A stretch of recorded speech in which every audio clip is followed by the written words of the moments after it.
Hello and good afternoon, and thank you, Rahul, and the entire panel. There was an absorbing conversation, and um, I thought it was extremely engaging with so much of passion and energy in it. So now we're getting into the next session, and this session is to do with cybersecurity, which is a very important and a much talked about topic. Unfortunately, only during times of disruption. The problem with topics like this is that these are normally considered hygiene topics and are never really referred to as a part of your normal BAU, because some agency and some organization and some infrastructure is working in the background, which is creating the security and environment. And so long as there are no breaches and there are no conflicts or anything, they seem to be sort of getting along, and nobody really bothers too much about them.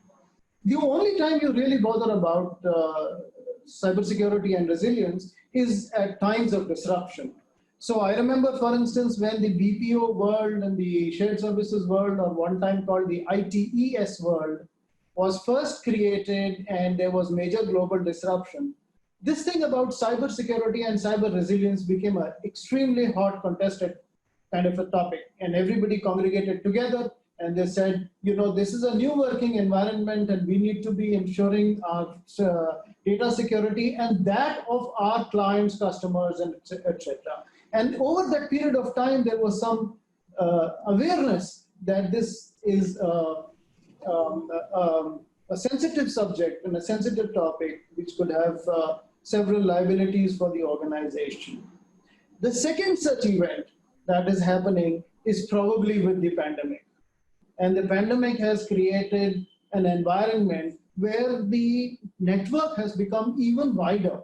The network has not become just wide enough for it to remain in specific centers globally, but that has further exploded into becoming centers of individual activity in people's homes. People are now in their individual capacity representing organizations which are handling information and data which could remain and become very sensitive. It could become very valuable and can be potentially dangerously handled if not being, not to be very careful. And therefore, we believe that cybersecurity and resilience is an area which needs to be looked at afresh in terms of not just the environment in which we are, but in terms of whatever is the future is going to be holding, and therefore should be taken up in priority in addition to just the applications that are being developed or the new designs that are coming up. So I believe we are waiting for one more panelist to join us, but of them which are there, I'll give you a 2-second introduction. My name is Sanjay Gupta, and I'm the Chief Architect at Shared Services Forum. And I'm a chartered accountant by profession. I did some work in the past with companies which like American Express and EXL Service. I provide full-time consulting service as of now. With me on the panel is Dharmender Kapoor, who's the CEO of BirlaSoft. He likes to be known as DK. As you know, BirlaSoft is a lovely, wonderful IT services providing company, and we're going to be using some of his brainware to help us guide us through this.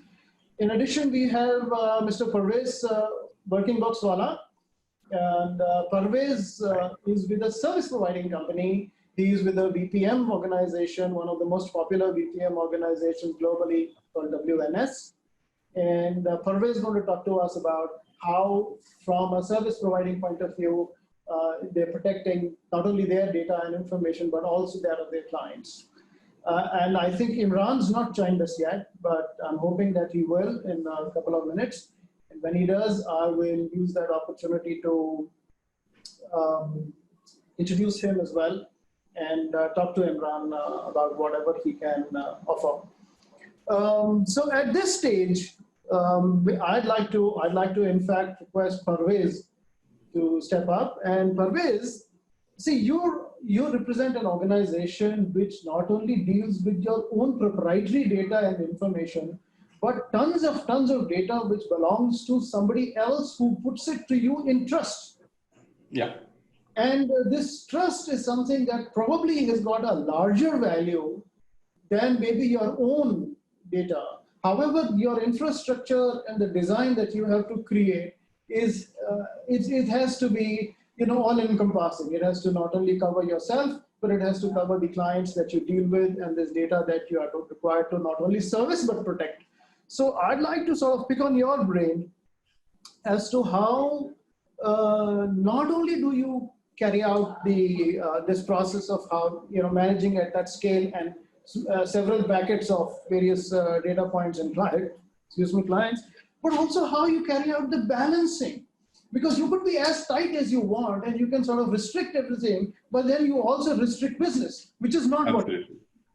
So you really want to have a balancing act between these two. So your views, over to you, Pervez. Sure. Okay. Thanks, Sanjay. I hope you can hear me. So I'm just perfect. Great.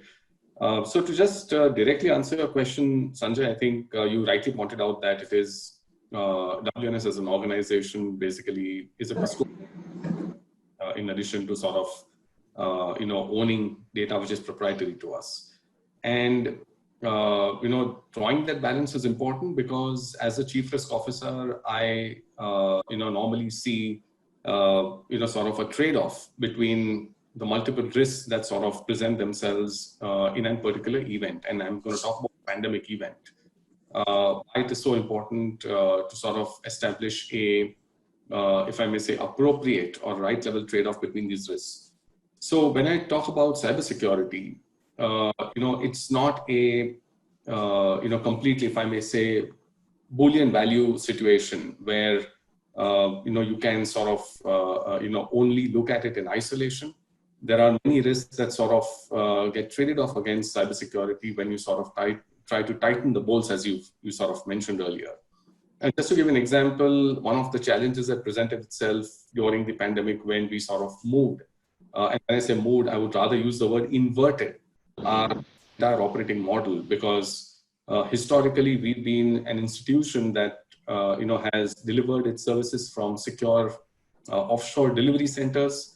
And that is sort of the way we present ourselves to our client, to say that we are going to be having a very contained environment from where we'll be able to deliver services to you in a very secure fashion.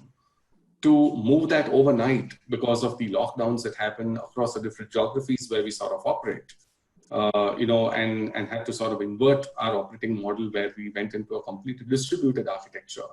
One important thing that became a thorny issue in terms of a residual risk, despite having all the other additional controls being put in place from a technology perspective, and as and when we have time, we'll cover those. But the thorny issue became the supervision of employees in an unsupervised environment, right? Because when people are working from home, there are a lot of compensating controls as part of the overall information security stack that you have, which comes through supervision. And that piece essentially got eliminated because of this work from home situation. And there you had to draw a balance between sort of deploying AI-based, remote monitoring software on employees, endpoints, which will then have detection capability to say, is there a person who is sort of shoulder surfing? Has the machine or the endpoint been left unattended? Is there a person holding a camera phone or a device to take a photograph of the screen and so on? So, and these tools are actually available. We've evaluated them thoroughly. But the flip side to it is that it creates significant privacy risks, especially when you're talking about getting consent and authorization, not only from the employee, but from the families of the employee, because that's essentially what it captures as an anomaly using its AI engine. And at the same time, the kind of morale issues that it causes for employees. So what you do not want, especially when it's a distributed workforce, is a very unhappy distributed workforce. So you have to draw those evaluations when you are sort of trading off between risks. And there are many examples, but I'm going to sort of just stick to this one for the time being. where you are looking at it, and CISOs in every organization, including ours, had to sort of step up and evaluate these risks, different risks, and sort of weigh them off against each other to figure out saying what would have the minimal residual impact on the company and its ability to deliver the outcomes that we have promised to our clients. So I hope this sort of answered your question in terms of the trade-off and balance that that we've had to do in one of the examples that I gave you. Thanks for this. I was just wondering, I believe there are certain couple of slides that you wanted to sort of take the audience through. Which, sure, I can. Do you still want to do that? Because sort of it helps structure the program a little bit. Don't worry, I'm fine with anything, whatever works for you. I can. Go ahead with the presentation. Maybe okay, about great. 5-minute presentation is good. Yes. I won't take more than 5 minutes, and if you can see the screen, if you can let me know, I will. Yeah, that's good. Yeah. Okay. Great.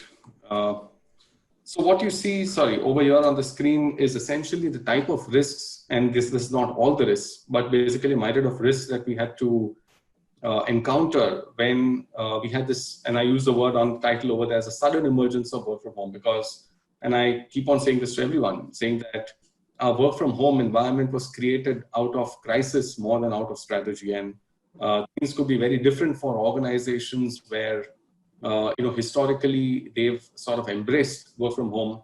And given the fact that there are, significantly less regulatory constraints or contractual constraints, they've been actually able to do that. So some of those organizations have been pretty successful. But I just give an example of the kind of trade-offs that you see between a cybersecurity risk and a privacy risk or a moral risk. And you will, when you actually look through this slide, you will find, a lot of these correlations between this. And as a chief risk officer, it's my job to sort of make sure that the trade-off with what remains with the organization and with the clients is a minimal level of residual risk that basically sits with it. So just having to sort of explain that problem from a cybersecurity perspective, what really happened to us, and I just want to sort of dwell for about 30 seconds on our operating model, is that as a BPM provider, we essentially provide services to clients in a very regimented fashion through secure offshore delivery centers and onshore delivery centers as well. Their access is tightly controlled, both from logical perspective and physical perspective, to endpoints, as well as to systems that employees are required to deliver those services to clients. There are a whole plethora of devices that are not allowed on the operations floor. There are physical, safeguards over there. Connectivity to client data centers is through private lease circuits, and therefore not exposing our traffic to the internet or to the endpoints of the internet. Access to tools such as simple access to the internet, access to emails is tightly regimented and regulated by profile, which means if you are an employee who does not need to have access to multiple websites or unrestricted access to the internet, you will not have that, and it's basically very, very granularly controlled.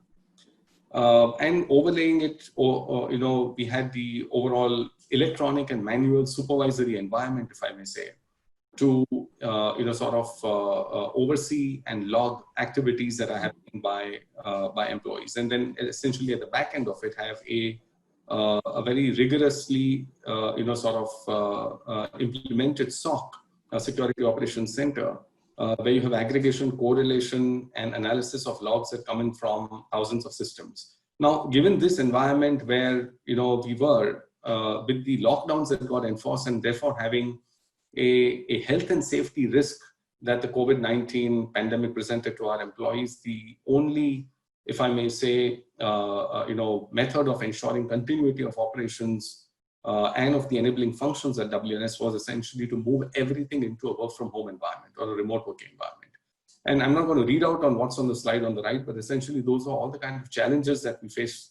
It's pretty obvious in terms of the way things become when you sort of move into an unsupervised environment and where your operating model is completely called into question. Not only that, even our contingency plans that we had in place essentially involved cross-utilization of our sites or splitting operations between multiple sites for critical functions, all of which technically had to be shut down because of a lockdown. And despite the fact that over the years, right from 2003, when we had a pandemic response plan in place at WNS, we had, sort of read theoretically in the way a pandemic sort of affects different regions in a wave pattern.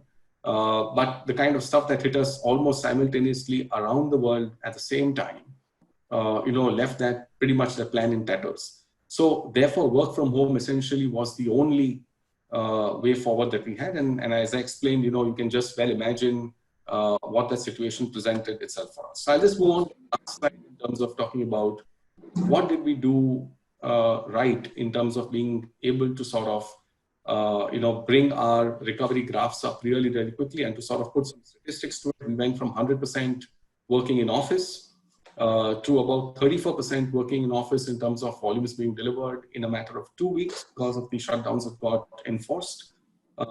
We immediately sort of moved that up to we doubled it in the next 2 weeks to bring it about to 70% of recovery. And thereafter, in another 2 weeks, we were back to about 90-95% of recovery levels. And I'll explain to how we sort of went about doing that and what was that secret sauce behind it. So I'm going to start off with first is a business continuity program. And I know we're talking about cybersecurity, but a lot of the feeders that went into our work from home strategy, started off by having a very robust business continuity program that also looked at monitoring threat events and disruptive events around the world. And on January 24th, we started experiencing or started hearing about the outbreak of a novel coronavirus in China, where we have operations. We started monitoring it very closely and then started seeing the impact of that coronavirus in terms of the governmental actions that are being taken. Yeah. Sorry, Pervez, I'm just barging in, and I apologize for that. I'm just cognizant of the time, so maybe if you could just wrap this up, maybe a minute, and give us I'll take 60 seconds. I'll take 60 seconds, Sanjay. Wonderful. Thank you very much, and I'm sorry once again. Yeah. So no worries about that, not at all. So basically, it helped us get our cybersecurity teams in place very quickly to understand what is the possible solutions that we are going to have for the future. And remote working became that we started working on in early February itself. That's the first thing. Second is stakeholder transparency. Like you mentioned, we are custodians of our clients' data, and therefore it became imminent upon us to be very clear with our clients and having a very strong operational risk program, telling our clients what was the residual risk once we would move these processes to employees' homes. So that became a very core foundation for us to be able to have a transparent conversation. Third thing is to reuse as much of the technology and controls that we have. A lot of organizations that I know of essentially started toying with saying either buying new laptops, renting laptops, because all of us sort of worked on a non-portable device, which is a desktop, to say we'll bring that in, we'll build it over, and that involves such a huge amount of time and change management that we said it is much, through all our simulations that we ran, we said it will be much, much faster if we stick to the devices that we have, which will enable us to carry forward controls and then overlay them with additional controls that we need.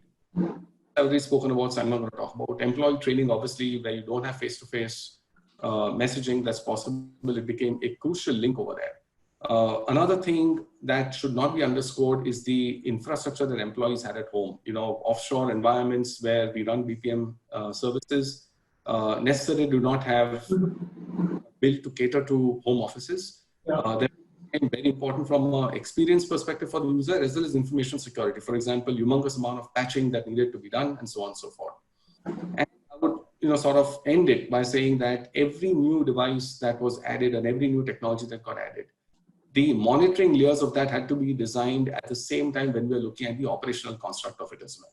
So we had to make sure that any new technology that we introduce, we are able to sort of monitor it, integrate it with our SIM, ensure that we're getting the right level of intelligence, getting our UEBA systems to sort of start learning, what are the, sort of new anomalies that can come up from a remote working environment. And that sort of helped us architect for the future a very flexible and scalable model that not only caters to an in-premise service delivery environment, but a hybrid delivery environment that will take care of both, in-premise as well as remote working. So No, absolutely, and I think this is great observation, because what you're saying is that you started from a crisis pretty much, and then you are, reached a level where you can actually architect for the future, talk about how you want to sustain it, because you never really know whether this situation is likely to continue and for how Absolutely. long, and whether there could be other similar situations which could create even unprecedented programs like that. Absolutely, you're right.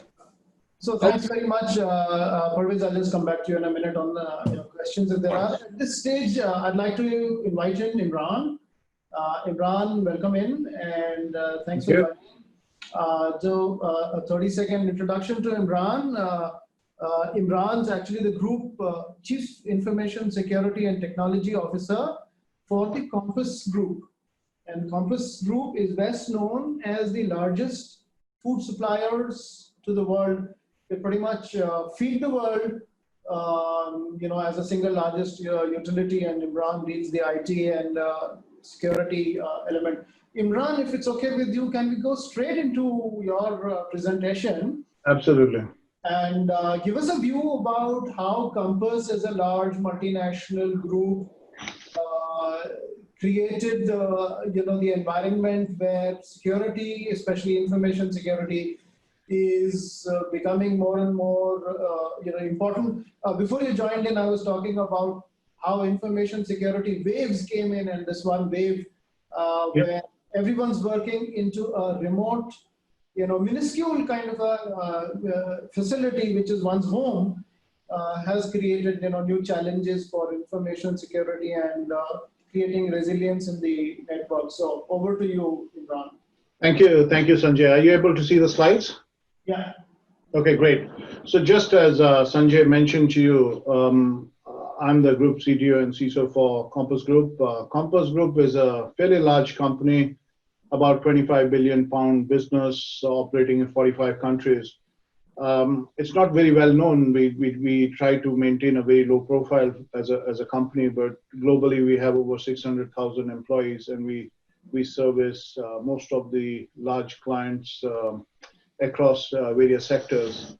In terms of our business area, we are a house of brand, unlike some of our competitors who are just operating under one brand.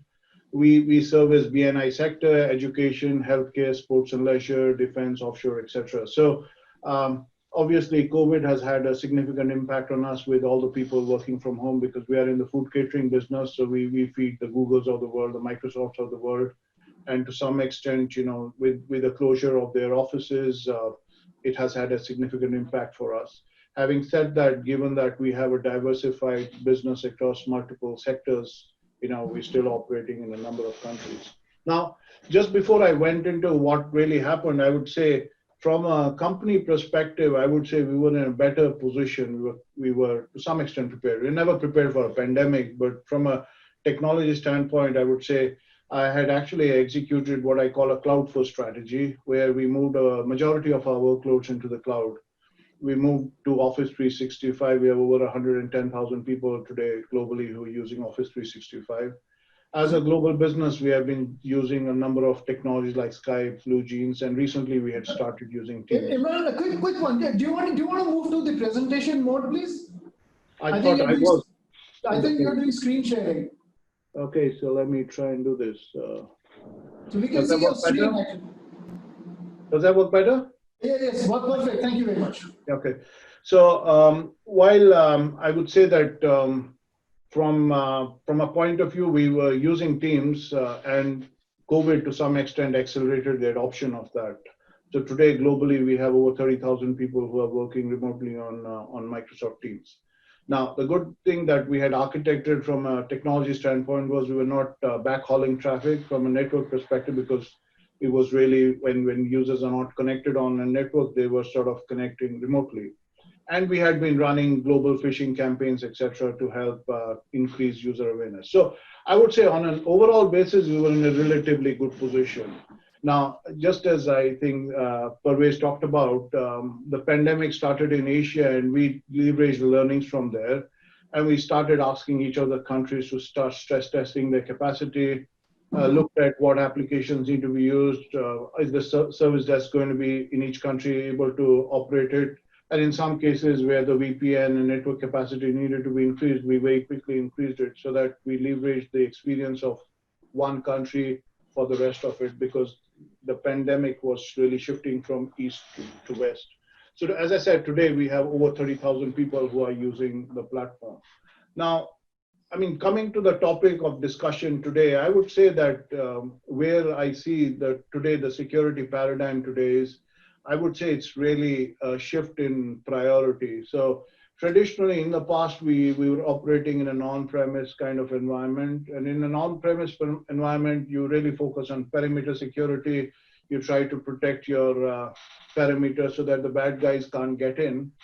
And as technology evolved and we started moving into cloud migrations because you started to use public clouds, the priority from a security shifted from what I would call perimeter security to application security, where we have to really focus on how do we secure the applications rather than only protecting our perimeter. And as we pivot and start to move more towards remote working, I think what we really have to focus on from a cyber perspective and security perspective is the identity and data. So it's really about how do we ensure that the identity of the user who is going to be accessing the systems is protected. And on top of it, how do we ensure that the data that is our crown jewels doesn't get compromised because people are working from home. So I sort of, sorry? No, carry on, Imran, sorry. So I just thought I sort of cover off what are some of the focus areas that people need to really consider as they start to move. I mean, in a crisis situation, initially what happens is to some extent you do compromise on some of the controls in the very short term, but as this becomes a longer term thing, you really need to make sure that you're not compromising from a controls perspective. So from my perspective, here are some of the things that I feel that countries need to focus on or people need to focus on. The first and foremost is really how do you protect your data? So there are technologies like DLP, data leakage prevention, and technologies around that which need to be put in place to ensure that data is being protected. I mean, Pervez was talking earlier, and in the traditional BPO model, it was you can't print a document, you can't take your phone inside the room where you're using it, and now you're moving it to your home. And you really need to then put technology in place which will prevent people from printing the document, from taking other things, etc. So that's a big area that needs to be focused on. Identity, to my mind, is extremely critical. You need to make sure that the person who is accessing the system, because you had two-level control when there was a physical control, someone coming into the office and then accessing the system, now is accessing from home. You need to have multi-factor authentication enabled so that people are not able to use your ID and work from there. The third area is really how do you secure the infrastructure for remote working? Today, when you're sitting in your office, the complexity is really minimized, and suddenly you've now moved to people's homes. You need to be patching the devices. You need to make sure that they have got personal firewalls. You're using web proxies. You're encrypting it. You disable USB, etc., etc. So there are a number of controls that need to be put in place to ensure that the infrastructure which is at home in the end user's environment is secure and continues to be secure, and that doesn't become a backdoor to get into our environment or anybody else's environment. On top of it, I think it's very important that you establish secure tools to help collaboration. We are pushing Microsoft Teams. We are an Office 365 shop, and we use that. But there could be a tendency for people to start sharing things on WhatsApp, to start sharing things on other unsecured collaboration tools, WeTransfer and all of those things. So it's important that we define what is the way that people should collaborate and share information with each other. And then on top of it, really ensure that the data which is on the local device gets backed up. Our approach to it is really to have OneDrive for Business enabled, so we synchronize the data and it automatically backs up all the data from the desktop side. But it reduces the risk that you would typically have if you were running it from a machine which is not necessarily getting backed up. As I think earlier spoken about, it's important to start in extending your security monitoring to include the remote working station, because it's not just about securing your own device or your applications. It's also about now making sure that there isn't something happening at the remote end that you're not aware about. So that's something that needs to be done. And I wouldn't underestimate the last one. To me, the user awareness is really something that needs to be focused on. I mean, at the end of the day, there are only a finite number of people who are working in the cybersecurity team. And what you really need to do is really use the team as the first line of defense. Sure, absolutely. Communicate to them in terms of do's and don'ts on what they need to focus on when they're working remotely. You know, a very simple thing. Somebody wants to print a confidential document. He prints it at home. And how does he securely dispose of that document? These are small things that need to be done. I agree with you, Imran. Actually, one of the things that some certain other places we're talking about is about, you know, this WhatsApp or other social media becoming actually business communication tools, and there are a lot of people asking questions from each other. How are you doing this? How are you doing that? Or what is, how do I reply to that business question versus how do I reply to all of that over WhatsApp, which, you know, obviously is a very, very insecure platform to use. So I guess what you're talking about here makes a lot of sense. So I'll take this opportunity. Thanks a lot, Imran. I'll come back to you in a minute Sure. with you know, certain questions. And before I move in, I'm just sort of going, conscious of time. We do have a bit of time right now because there's an online poll that's going to come up. But before that, maybe DK, I'd like to bring you in here at this stage. And one of the things that I want to talk to you about, because you are, of course, an IT service provider. And you create the environment, the infrastructure, the network, etc., which then users like maybe Imran or Pervez or, you know, people like us would like to use it, etc. So your perspective is, you know, from a slightly different viewpoint on how you manage this entire demand, etc., and the, you know, interdependencies, etc. From an overall philosophy point of view, let's say. So, DK, do you want to sort of step in here and give us a view on how you see this? Definitely, Sanjay. Thank you. And thanks, Pervez and Imran, for very detailed view on what needs to be done when we need to secure our environment, when we need to secure our information. We being the IT service provider, we also carry a lot of data for our clients. And this had always been the case because, more importantly, that we work with the banking and financial services. And when you work with the banking and financial services, you can understand that the data and the information is so very crucial that you cannot make any mistake. Something that used to be also seen as burden 4 years back, where clients would push you to have very strong information security and cyber security. Today it is looking like that great that we were pushed back to the wall to ensure that our environment is completely secured, and today we are taking the benefit of that. And we had put very strong team together in order to really look at that. We will get all kind of clients, the clients who are oversensitive about information and the clients who do not care about the information. But we need to treat the data and information for each one of them with a lot of sensitivity, because information is fine, the security is fine, but when something goes wrong, it can become a compliance issue, and you are liable to the liabilities. So the way I look at more 20 or 30,000 feet level, that what was before the COVID situation, what is during the COVID situation, what is going to come post-COVID situation. I would rather focus on what has gone in the last 5-6 months, when suddenly the COVID situation hit us and everybody had to work from home. And the biggest issue was what earlier, Pervez, you also said, that the business continuity. We had the business continuity plan in place for almost all of our customers, but that was from one location to another location.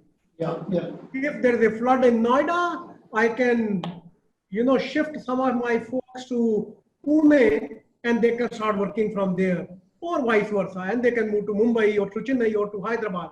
But the whole world is shut down. I mean, what do? You have to work from home. So how do you now extend the same cyber security compliance to every single home of every single individual? And that was a challenge. that we had to put in place. We used all the processes that were required, the newer technologies and the newer tools that were required so that we can secure that information. But most importantly, you go back to the client and give them the confidence that you still have the environment which is resilient to these issues. So we had to go and do that. Second, you need to go and sign the contract with the client that these are the vulnerabilities that are there, because this situation, nobody has seen it before. Okay. Some of the other elements that you cannot carry your phone into the development center is not going to be true anymore. So you need to implement the tool, but it is going to take a little bit of time. So how do you secure your contracts from that perspective was very, very important for us. So what I'm going to talk is that it is not only about cyber security tools and technology. Yes, they are absolutely essential and extremely important, but the management of that is also equally important. How do you manage and govern the situation is absolutely important. So if I go to the management side, okay, we need to look at the cyber security has a new definition now. The definition of high availability, the definition of disaster recovery, and the definition of business continuity has changed. So as we enter into the post-COVID situation, all the new contracts that we sign, we will have to redefine what high availability and what business continuity is. We need to really look at what are the newer tools and solutions that are coming into the play. Pervez, you talked about, Imran, you talked about some of the tools that if somebody is going to click a photo, how can I sense that somebody is clicking the photo and my screen goes blank? Or somebody comes and stands behind me in front of my laptop and the screen senses it and goes blank. So there are those tools available today, and we will have to go and adopt those tools in order to ensure that we are secure even when people are working from home. But at the same time, if we were monitoring the situations in office with certain frequency, I think that frequency has to change completely. If it was weekly, if it was monthly, we need to really look at how frequently we can do the monitoring of the situation so that if there's anything required to be changed, it is changed well in time. Hence, my response time has to be much, much faster than what it used to be. And last but not the least, in the management side, that how do I train my people? How do I upskill my people? How do I make them very, very sensitive? And that I always call it as that cyber security is a state of mind too, because you cannot say that if there is a powerful personality coming to my office and that person say that, you know, I need my USB to be open, and I cannot say no to that person. We need to train our security professionals that it does not matter whether it is a CEO coming or chairman coming. The rules applies to every single individual. Absolutely. Okay?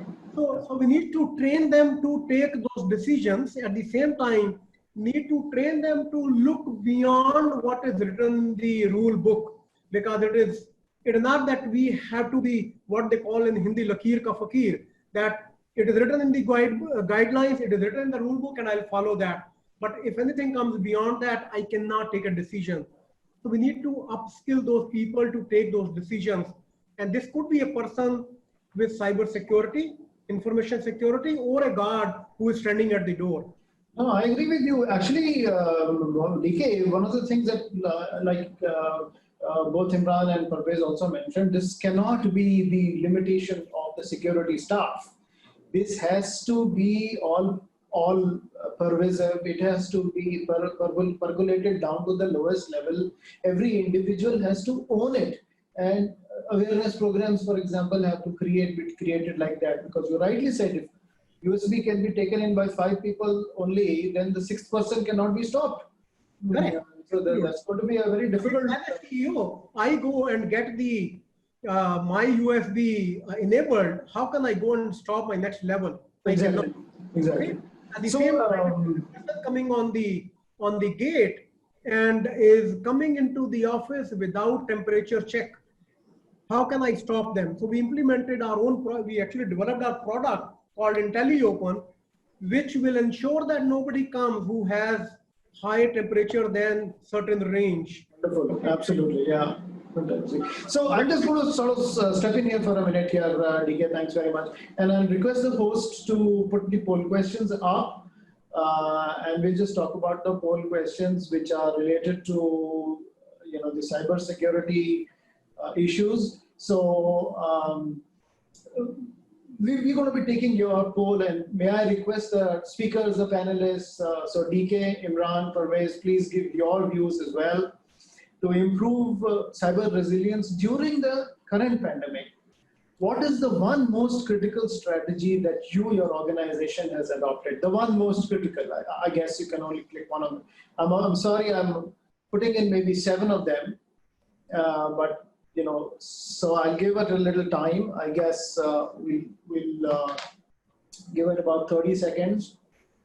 Read them through, conducting spot checks, routine cybersecurity audit, tightening operational controls on proprietary applications, or building a 360-degree awareness program, so highlighting the risks and exposure areas, reviewing third-party SLAs, for example, or deploying global security standards around infrastructure. Some of you may already have it, but now that you're more aware of it, or use of cognitive automation and AI tools for managing operational risk. We'll talk a little bit about that in the next coming minutes. Or go offline and take every service as a service kind of a thing. So I'm hoping that you've gotten the responses in. We close the survey now, please. A request to the host to close it. And if the results are up, can we just have a look at the results as well? So this is absolutely phenomenal, fantastic. We're talking about building a 360-degree awareness program, highlighting the risks and exposure areas. And guess what? This is right up the street of what every one of you were talking about. And DK, you were just talking about it so vehemently and passionately. This is clearly an area where it's the awareness which seems to be the biggest strategy that organizations seem to be sort of focusing on, and the second best, if any, with about 28% responses, has been the deployment of global security standards around infrastructure, which is also, of course, very important because standards are molded and multiplied big time. So I'd like to go around and can you put down the poll results? The host, please, can you just take it off the screen? Thank you very much. So I'd like to go around and now that, DK, the spotlight's already on you. What do you read this poll results as your 1-minute response to the results of the poll, the overwhelming response to, communication, I guess, and awareness? So I think a good question, Sanjay, that from the poll also, if you look at 2 things that stand out is the awareness and then the global standards. Now I know that these are some of the items which are there on our face, that we need to find the right standards, we need to implement the right standards, and we need to go and train people.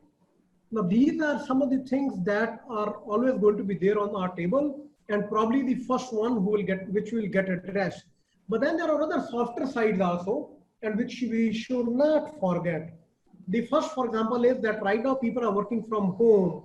We need to also be aware that we need to protect them. We do not have to protect only the information, we have to protect them also, because they may not be fully aware of the compliance related aspects. So how do we train them, but we also protect them in case of any challenge is going to happen. Then there are clients, because we have signed up certain contracts. Now, have we relooked at those contracts? And during this time, are we renegotiating those contracts with our clients? And do we have those commitments that are going to get honored with the clients? So we need to really reopen that and discuss that as well. The third very, very important aspect is that we have to bring under the purview of legal and compliance, because we cannot ignore that we are liable to a lot of penalty and liabilities also information related issues, data related issues are unlimited liabilities in our contract. In most of our contracts, there is unlimited liabilities. So we need to be very well aware of that, that how do we go and protect that. We need to go and not only train our engineers, but we also have to go and train our legal team that how do you handle those kind of issues and be prepared for some kind of issue that may come up. And Yeah, last, absolutely. Yeah. So, last but yeah, go ahead. I just mentioned that your reputation is in line if anything goes wrong. Your brand is in line if anything goes wrong. So are you really being prepared as to what is going to be your response if something happens to your data, your client's data, somebody goes and breaks into your firewall and have the access to your systems? How are you going to protect your brand? How are you going to protect your reputation? Absolutely. Yeah, absolutely, DK. That's wonderful. So, Pervez, do you want to step in here and,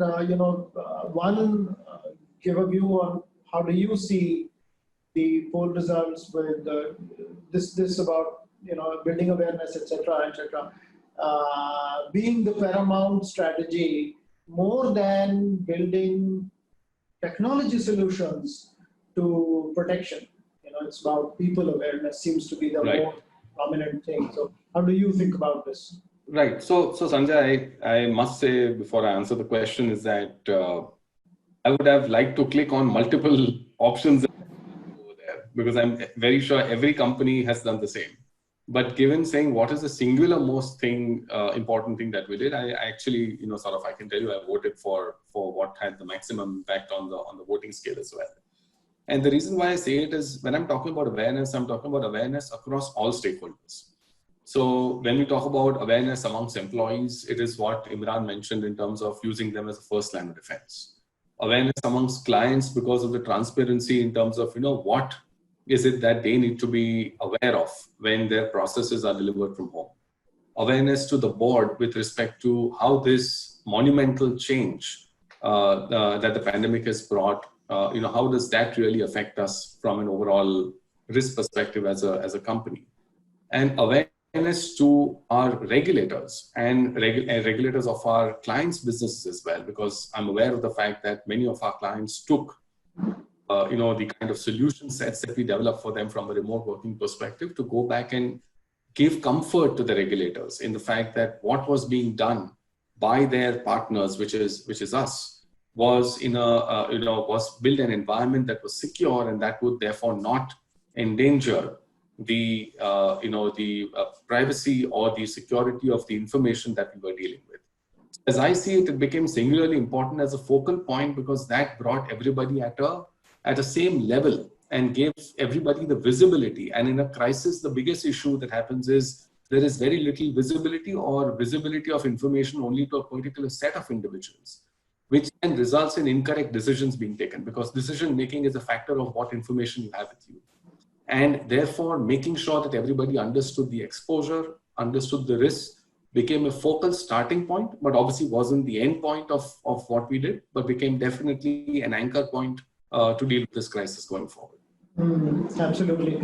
No, I think that clearly comes through. Imran, your perspective on this, you've already spoken about it, but I just wanted to see that overwhelming sort of response around awareness seems to be actually, to me, a bit surprising.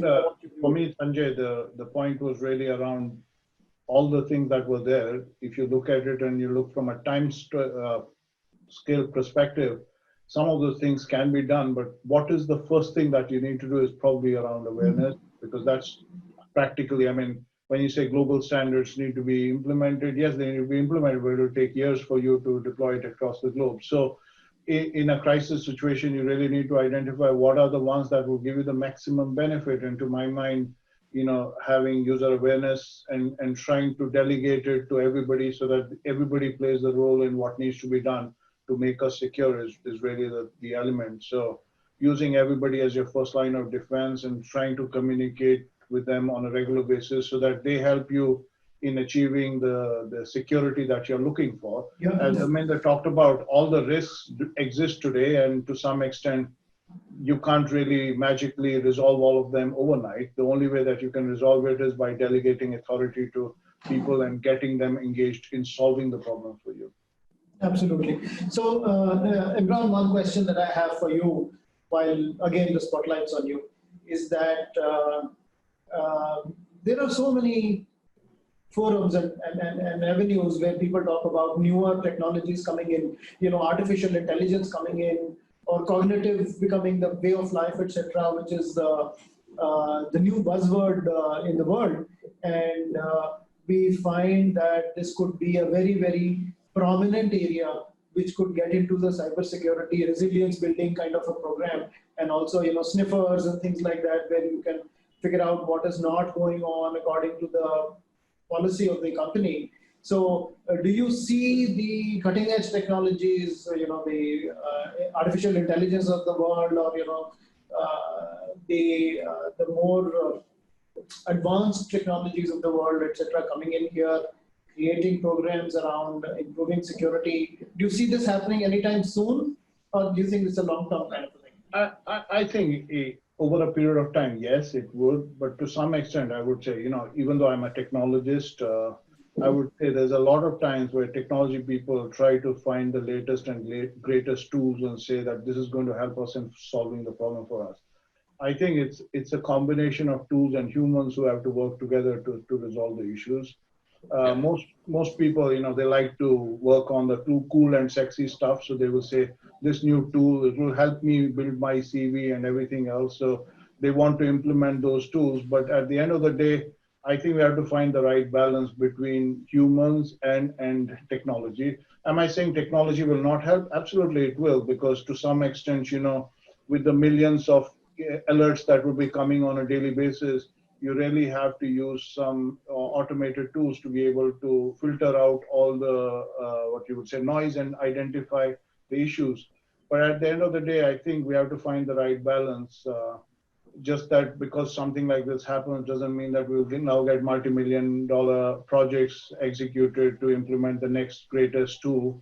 We have to find a realistic way of actually addressing risk and addressing what we define as high risk for us. At the end of the day, it's about identifying what is your risk and what's your risk appetite, and then trying to figure out what are the actions that need to be taken. That's true. Absolutely. No, you're right, Imran. Thanks very much. And one final question, maybe because I'm running out of time. I have a list of 15 questions, but I just don't have the time to run that by. So I'll just run this one last question to Pervez, maybe if I can.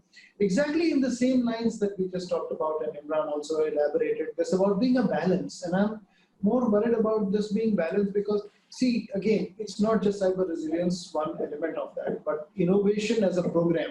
Because on one hand, we keep saying that there is a need for us to get evolved, evolutionary and become important centers of creating newer programs.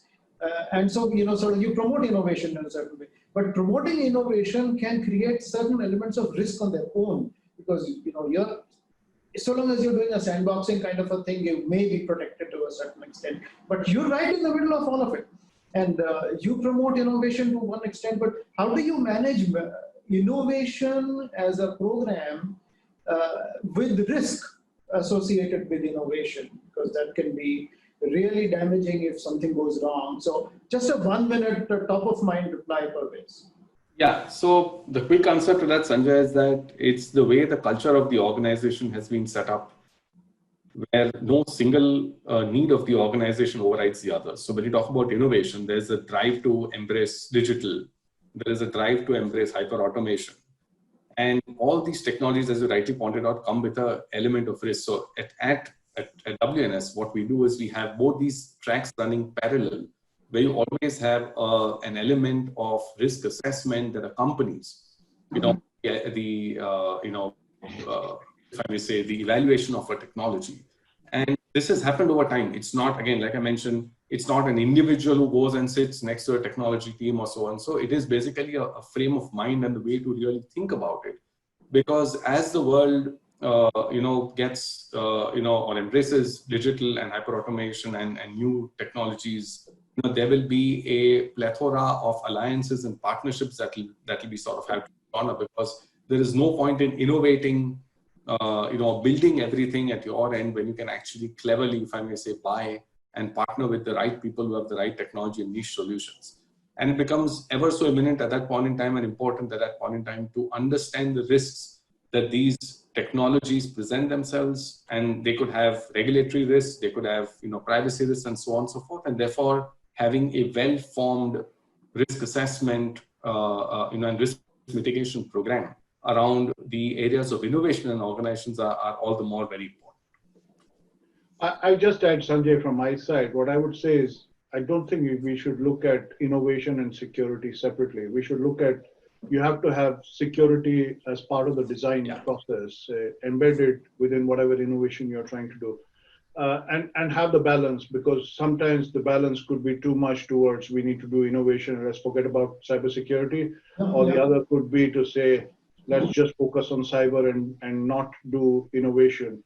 But at the end of the day, when you're trying to do, you need to do both of them together. And the last thing that you want to do is innovate something, and the last minute, this security guy stands up and says, sorry, you can't do it because it's not secure. By going through it in parallel, both activities, I think you can find the right balance between them. Absolutely, Imran, very well said. In fact, I would think of this as a three-way balance. I don't know how I'm trying to picture that out, but I guess it is somewhere, because you're talking about innovation, and you're talking about the security and risk being a really important factor. And at the same time, you're also talking about keeping the lights on and keeping business running as usual, because you're not allowed to do any of this by shutting your business down. Your business has to continue to run, and therefore you have to do the innovation and keep security at the same time in focus, so that business can also run and innovation can also continue to give its benefits, etc. So on that note, I'd like to say, thank you very much. I wish we had more time. We would have really spent more time and try to see if we can get a few more of your thoughts in, so that it can benefit all of us, those of us who are users of technology and users of the services, etc. and all. So at this stage, thank you, Imran. Thanks, DK, Dharminder, and thanks, Pervez, for taking time out joining us. And I'd also like to, at this stage, thank every one of the participants, the audience who've been patient enough, and questions and chats that have come through. And I'm sorry for the questions that we were unable to answer, but hopefully we keep those in mind and try and design programs around these. I'd like to thank our partners, Automation Anywhere, which is been with us on various platforms and forums. They support us in every place. And we'd like to sort of end this session by saying thank you to all the participants, and also to the entire shared services team, which has worked, create a platform like this, and hope to see every one of you. I'm hoping that you are subscribing to the Shared Services Forum network, and we come out with a quarterly journal. I'm hoping that you're subscribing to our journal, and we welcome any questions, any support, any suggestions that any one of you can forward to us. We're always open for any kind of a conversation around the business lines of process management. So thank you, everybody, and have a wonderful day for the rest of the day. Bye-bye. Bye-bye. Thank you. Bye-bye.